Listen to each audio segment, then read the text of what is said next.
Hi everyone, my name's Anne-Marie. Surprise, welcome to this scrapbooking project. I know it's been so long since we've had a scrapbooking project, but you know what, today's my birthday, it's my choice and I get to do what I want to do. So I want to give you a scrapbooking project, and in actual fact there's one again on Friday, because I want to try and make it up to you and bring you two this week because we've not done any for so long. So today's project is a project that I just think looks so pretty, or it will do when it's finished. And I want to just do something a little bit different. We're going to use lots of Anna Griffin goodies, but I want to show you a little piece of my history. And the photo that we're going to use is a photo of my granny. And it's her on her wedding day. She looks so beautiful, and this is the photo. I've run it through my Xyron machine, and I wanted to sort of show that you can put your photos through the Xyron machine. Don't be scared. It's not going to damage them. The only thing it's going to do is put adhesive on the back of them. Now, I always use a copy of a photograph. I never use the original because the originals are too precious. Plus also maybe you've got scratches on the original that you want to touch up, or maybe the colour isn't quite right, because after all some of them can be 100 years old or more. So we might just want to just tweak them a little bit. So if you use a copy rather than the original, then you know you've always got the original to keep. So this is a copy. It's gone through the Xyron machine. And there she is. Now I'm probably going to get the year wrong, and I should have checked it out before we started, but it was 1931, could have been 1929, but it's roughly nearly 90 years ago. And she's got a beautiful bouquet, and they're actually tulips and some kind of iris. It's like a curly iris. I'm not a green-fingered person really, so, and they're quite small on the photo. But anyway, there she is in a glorious outfit, and this is just before they went in to get married to the ceremony. I wasn't there, obviously, it was so long ago. But this is what I was told. So there she is waiting to go in with a beautiful bouquet in a glorious outfit. So today this is the photo that we're going to use, and I'm going to prep my photo first. Now, because I've already taken it through the Xyron, I know there's adhesive on the back of it, and I've taken one of Anna's foil layers and I've slightly trimmed it because I want it to be able to sit on a 7x5 layer. So I've just slightly trimmed it around the edge. And I've also used a craft knife in the four corners just to make a little slit following the pattern like that, because I'm going to tuck the photo into the actual layer. Now this is going to be the tricky bit because it's already got the adhesive on the back of the photo. So I don't want it to kind of stick until I've got it all in position.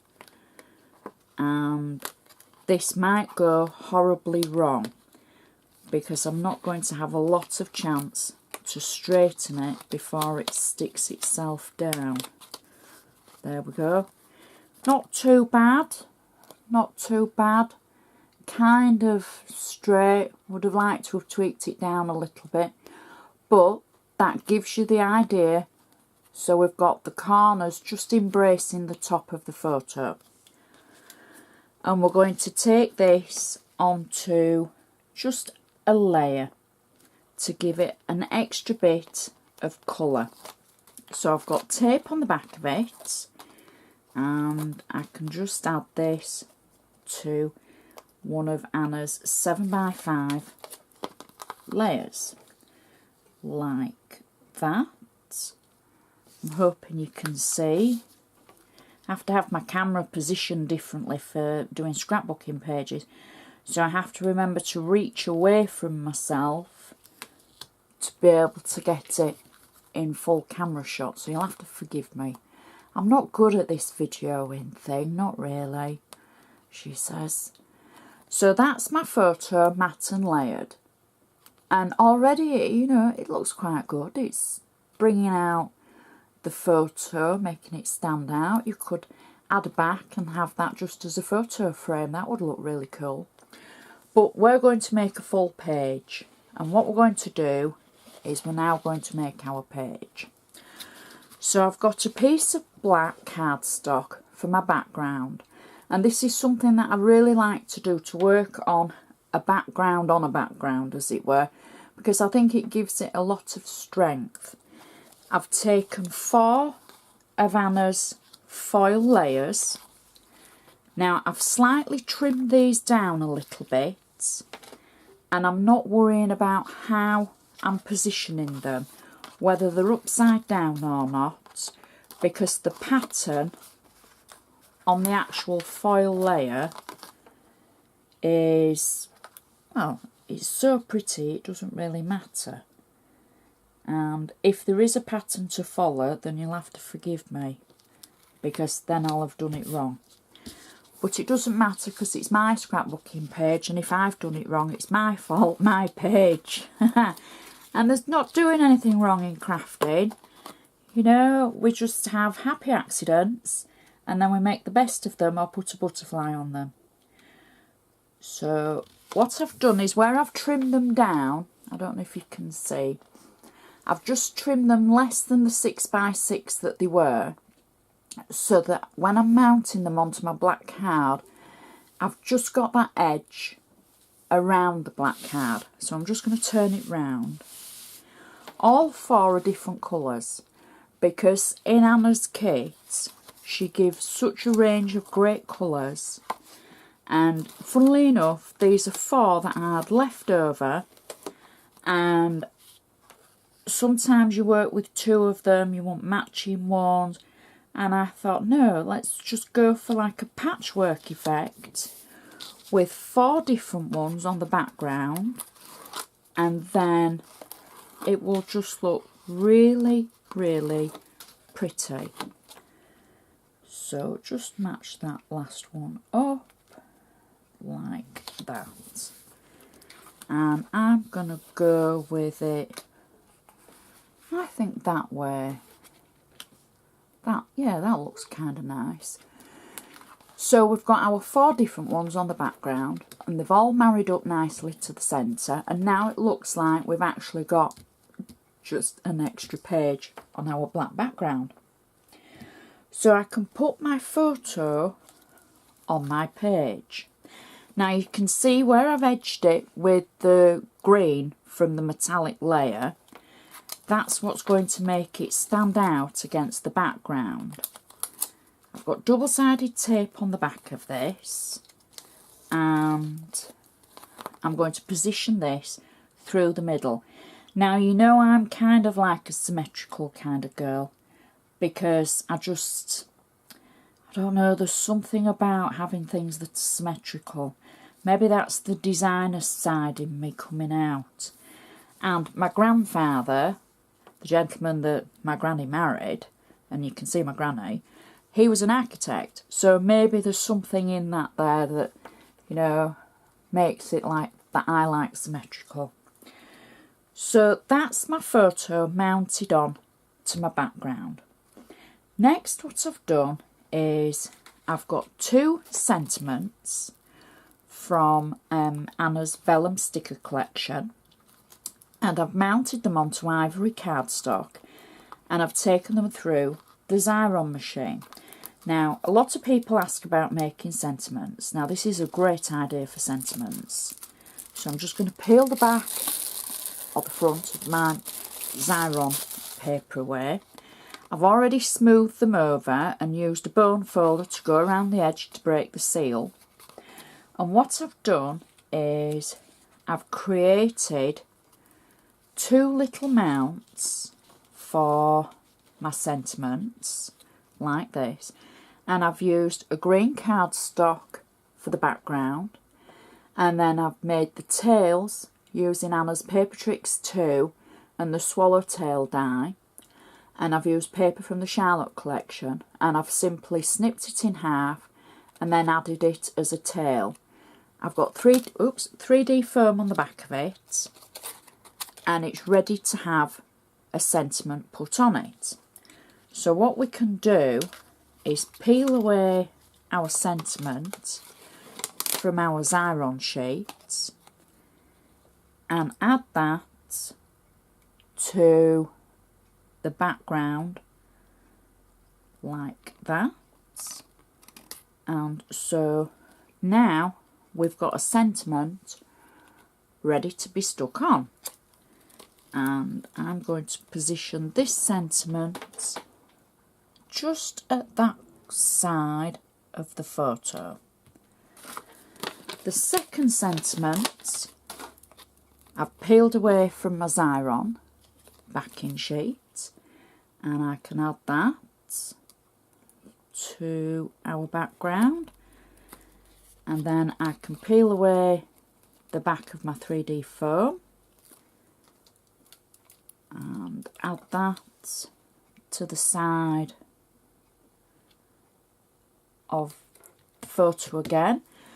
And so our two sentiments say, memories are special moments that tell our story. It is the little moments that make life big. And those are what the two sentiments say.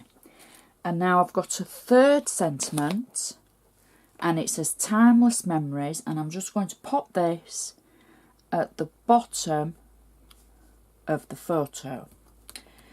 Now this is where the fun bit starts, because I've taken lots of Anna's favourite flowers, and I'm going to start adding these onto my page. So we're going to add one roughly about here, and this is again where the symmetrical feelings lie, just roughly. And we're going to add one at this side. Now I know they're not tulips and irises, but I think this will work just as well. So next we're going to use the yellow one, roses. Now this is a great way of using things up. Maybe you've only got a couple of something left and you're a bit worried that you're not going to have enough for a card. Well, mix things up a little bit. So I've got another yellow rose here, and they're all stickers, so we just simply peel the back of them away and add them to our page. And just before I go any further, I've got two of Anna's rosettes that I'm just going to add at either side of our page like that. And then I've got two of the gorgeous lilac poppies. These are one of my favourites from the favourite flower kit. And we're just going to add one here and one at the other side like that. And then for the very bottom I've got another yellow lemon rose, and I'm simply going to add that to the bottom where the flowers meet, and it's kind of like a ring of flowers. I want to just slip that underneath there. In fact, you know what, I think we'll snip that little bit off because it's our page and we can do what we want. So we'll take that away, and then that means we don't cover the purple poppy up as much. There we go. And that is our page finished. We've got lots of gorgeous layers of flowers on it. We've got the gorgeous foil background. And I know we're working, the light is shining and reflecting on the photo, but it just makes it stand out so well. And it's just so different. And this will go in a frame. It's not going in a book, isn't this one? This is going in a frame. Because I just think it looks so pretty. The pastel colours work so well with the photograph. And it just makes it look, it makes it come alive, really. I don't want to say it makes it pop, because that expression, I try not to say that. But it just works so well. And you see, it didn't take a lot of work to do it. There wasn't anything too complicated or too long-winded. If it wasn't for me chattering away, the project would probably be half as long. It wouldn't be 17 minutes or whatever it's going to be. But I just hope you've enjoyed watching, and it's given you a little bit of an idea and maybe a little bit of a push to get those photos out, copy them and get scrapbooking, because I love scrapbooking. They are all our memories that we need to preserve for the future and for other people, because how are they going to know who's in that photo if we don't tell them? So somewhere along the line, and at some point, I will be adding just a little note on here as to who this is and the date of my granny's wedding, etc. Just so that for future reference other people will know. But I'm going to frame this and it will hang somewhere, and I'm sure at some point, you know, my family will get enjoyment out of it. So I'd like to thank you so much for watching. If you've enjoyed this project, please give me the thumbs up. Please share it with your crafty friends. If you watch any of my projects and you enjoy them, please share them, because I want to try and reach as many people as I possibly can that enjoy crafting, or maybe they've never crafted before, and it maybe help them into a fantastic hobby that will keep them out of so much mischief. So comment on YouTube. I can't reply to you, but feel free to comment anyway. You can always find me on Facebook, apart from today, because I think I mentioned it's my birthday and my husband's taking me out. So, you know, well, I'm saying he's taking me out. I don't know what we're doing. It might be a surprise. So please find me on Facebook, comment on my blog, feel free to get in touch. Let me know where you're from, where you're watching me, and, you know, I look forward to your friends' requests. So thanks for watching. I've wobbled so much, it's time for me to go get ready and go. Have a fabulous day, because I will, and I shall see you next time.